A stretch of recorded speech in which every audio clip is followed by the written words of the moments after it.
ছোটবেলা থেকে যদি কোনো বাচ্চার অন্তরে, কোনো সন্তানের মনের গহীনে যদি আপনি কোরআনকে গেঁথে দিতে পারেন, আল্লাহর কসম ওই সন্তান বড় হয়ে কোনো দিন রাম বাম নাস্তিকদের কোনো মিলন মেলায় যাবে না।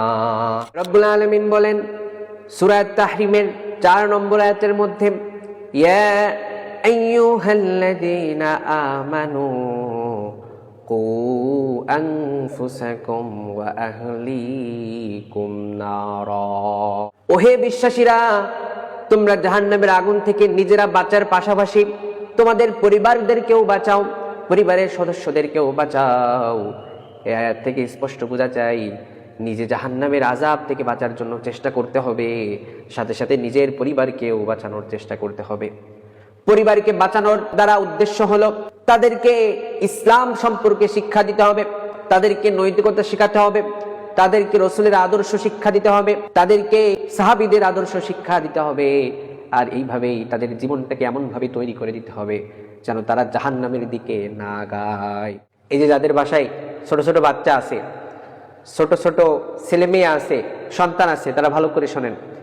আরবিতে একটি প্রাচীন বিখ্যাত প্রবাদ আছে, আত-তা'লিমু ফিস সিগরি কান-নাকশি আলাল হাজার। ছোটবেলায় বাচ্চাদেরকে কোনো কিছু শেখানো এটা কেমন যেন পাথরে খোদাই করার মতো। আত-তা'লিমু ফিল কিবারি কান-নাকশি আলাল মা।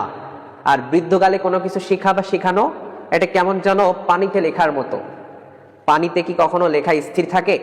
পানিতে কি কখনো লেখা সম্ভব? কখনোই সম্ভব না। এই কারণে বৃদ্ধকালে কোনো কিছু শিখলে সেটা স্থায়ী হয় না, স্থির হয় না।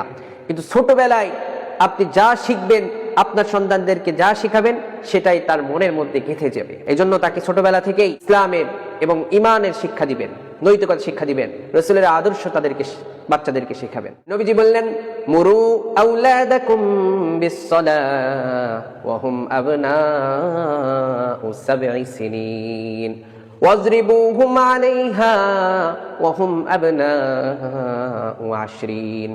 তোমরা তোমাদের সন্তানদেরকে নামাজের আদেশ করো যখন তাদের বয়স হবে 7, আর যখন 10 বছর বয়স হয়ে যাবে তখন তোমরা তাদেরকে নামাজের জন্য প্রহার শুরু করো।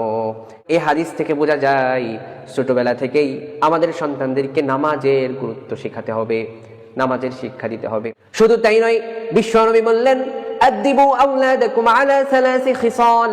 তোমরা তোমাদের সন্তানদেরকে 3টা আদব শিক্ষা দাও। 1 নম্বরে হুব্বি নাবিয়িকুম, আমি নবীর ভালোবাসা তোমরা তোমাদের সন্তানদেরকে শিক্ষা দাও।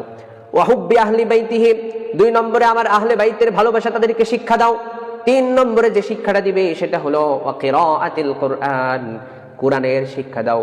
আর কোরআনের শিক্ষাই হলো ঈমানের শিক্ষা, কোরআনের শিক্ষাই হলো ইসলামের শিক্ষা। ছোটবেলা থেকে যদি কোনো বাচ্চার অন্তরে, কোনো সন্তানের মনের গহীনে যদি আপনি কোরআনকে গেঁথে দিতে পারেন, আল্লাহর কসম ওই সন্তান বড় হয়ে কোনো দিন রাম বাম নাস্তিকদের কোনো মিলন মেলায় যাবে না।